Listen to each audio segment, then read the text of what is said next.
It's time now for some real education. We're wrapping it up with G.K. Chesterton Week here on Instant Classics.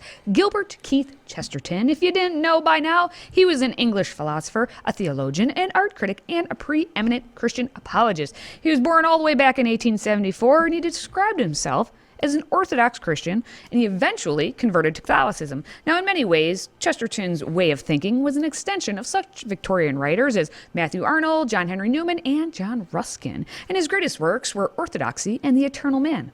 Unfortunately, Chesterton died in 1936. And yeah, it's a sad thing to bring to end Chesterton Week. So many great and pithy statements. He's somebody who thought well, wrote well, and carried his ideas well. And so he was as Katie pointed out, he was an extension of the late Victorian tradition, almost a Catholic revival, you could argue, in the culture and the arts of Victorian England. He wasn't born a Catholic, but he did become one. But Chesterton is best known for being what he would call what Lewis also said, a big C Christian, right? Not ultimately concerned with denominationalism. Take a look at our final quote about children from Chesterton today. Some time ago, I went with some children to see Maeterlinck's fine and delicate fairy play about the bluebird that brought everybody happiness. For some reason or other, it did not bring me happiness, and even the children were not quite happy. I will not go so far as to say that the bluebird was a blue devil, but it left us in something seriously like the blues.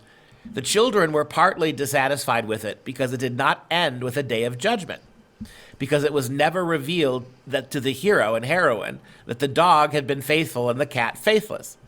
For children are innocent and love justice, while most of us are wicked and naturally prefer mercy. And it's the end of the quote that I think matters. Obviously, they went to see a child's play, and the adult wasn't happy and the kids weren't happy. Why were the kids unhappy? Because justice wasn't done. Children have a profound sense of justice. Why? Because they're innocent.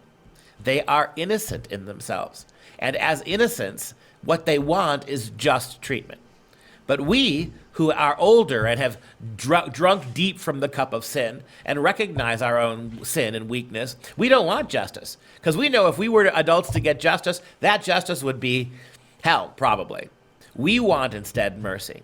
And so the bluebird of happiness didn't satisfy the kids and didn't make happy the adults, because we can't be made happy knowing who we are.